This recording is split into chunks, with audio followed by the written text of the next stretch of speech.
Бәріңе сәлем, менің каналыма тіркелген адамдардың көпшілігі компьютерлік ойындарға қызығады. Бірақ әрине сендер ыңғайлы жағдайда ойын ойнау үшін бүгінгі видеода мен сендерге топ ыңғайлы программаларды айтамын. Бұл программалардың көп бөлігі пайдалы болғандықтан сендер барлық жағдайда біреуін болса да компьютерлеріңе жазып аласыңдар. Оларға ссылка описанияда, ал біз көп сөйлемей видеоны бастайық.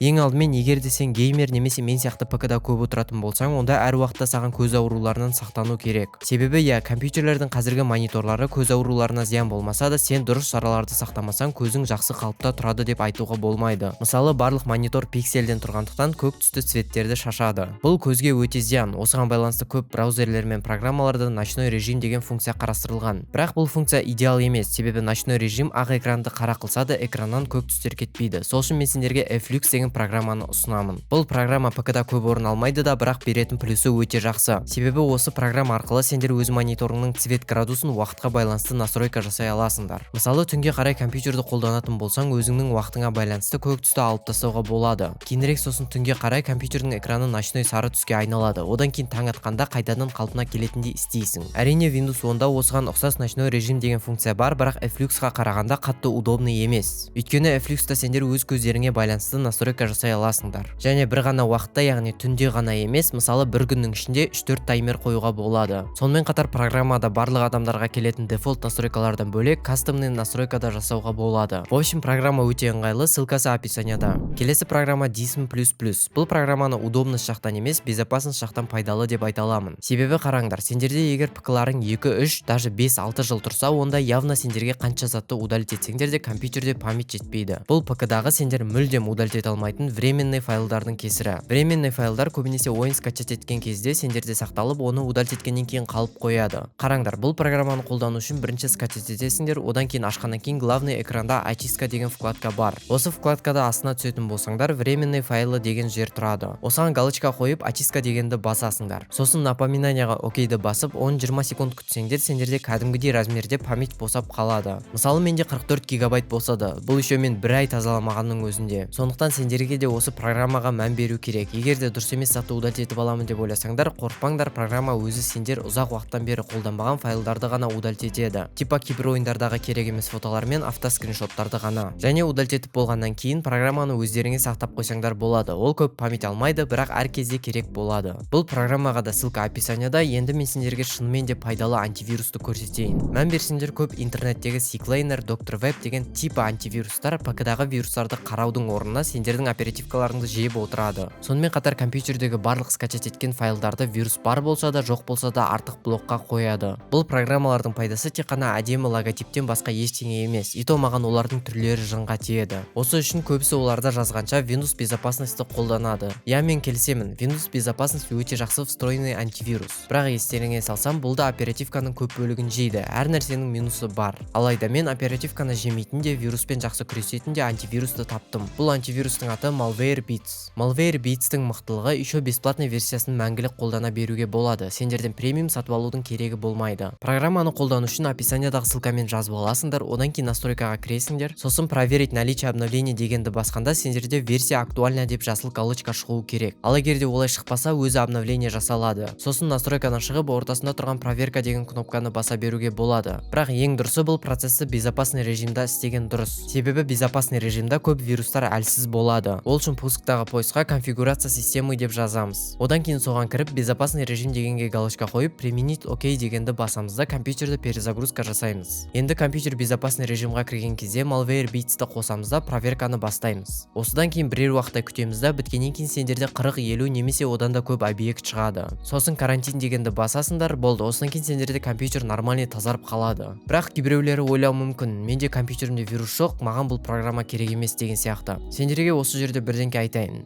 Мен сендерге даже компьютерлеріңде вирус жоқ дегенге сенімді болсаңдар да тексеруге кеңес беремін. Себебі бұл антивирус мықты болғаны соншалық сендердің компьютерлерінің өздерін білмейтін жерден вирус табады. Троян сияқтыларды немесе скрытый майнерлерді. В общем, программаны сендер описаниядағы ссылкамен жаза аласыңдар. Енді келесі программаға кеттік. Көп ойындарда өздерің байқағандай Ctrl-Alt-F4 деген комбинациямен ойын жабылады. Бірақ барлығында емес. Мысалы, кейбір ойындарда бұл комбинацияда ойын мүлдем ұшып кетеді. Себебі көп ойындар осы комбинацияны блокқа қояды. болады. Сондықтан да мен сендерге Super F4 деген программаны жазып алуға кеңес беремін. Бұл арқылы блокировканы айналып өтуге болады және ойын ойнап жатқан кезде сендер Ctrl-Alt F4 деген кнопканы барлық ойындардан ошибкасыз шығып кете аласыңдар. Параллельно еще панельде ойын қосылып тұрады. Мысалы, музыка қосатын болсаңдар, музыка қосып болған соң ойынды ары қарай жалғастыра бересіңдер. Немесе YouTube-тан ойын туралы гайдтар көріп алып, ары қарай ойынға кіріп жалғастыра беруге болады. Өте ыңғайлы программа, әсіресе торрентпен ойын жазатын болсаңдар. Енді біз келесі ыңғайлы программаға кеттік. Көбің әртүрлі ойын ойнаған кезде ойын басталғанда осының алдындағы ойынның управлениесіне үйреніп, екінші ойынға өте алмай жатасыңдар.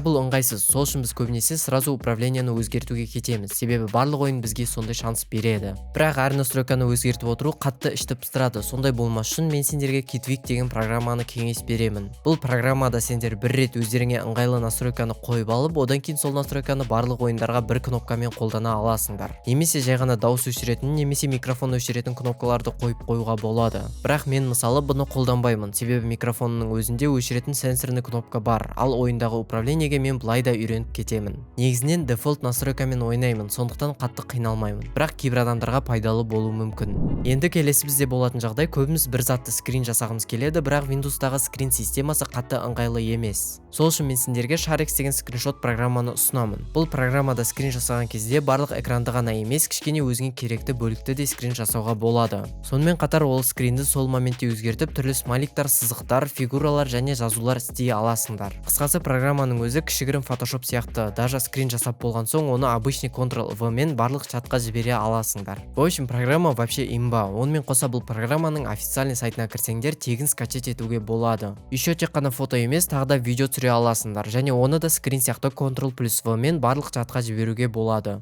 Бұның қаншалықты ыңғайлы екенін өздерің жазғаннан кейін біраз қолданғанда көресіңдер. Себебі мен бұл программаның функционалын мына видеоға сыйғыза алмаймын, өйткені олар өте көп, маған сеніңдер. Қысқасы программаға ссылканы описанияға қалдырып кетемін, тура осы видеодағы барлық программалар сияқты. Енді сендер осы видеодағы барлығы болмаса да кейбіреуін қолданасыңдар деп ойлаймын. Мен енді осы видеоны бекерге түсірмедім ғой. Конечно, Windows туралы видеолар сендерге тоже ұнайды, себебі осыдан алдыңғы видеолар жақсы просмотр жинаған. Бірақ оның приколы ол видеоның шыққанына 11 ай болды. Шынымды айтайын, мен ондай контентті сағынып қалдым. Сендерге де қызық болсын деп арасында шығарып тұрайын дедім. Осымен видео аяқталды. Видеоны монетизация үшін 8 минутқа дейін созуды қояйын. Видеоны лайк басып каналға тіркеліп кетіңдер. Видео аяқталды. Давайте, короче.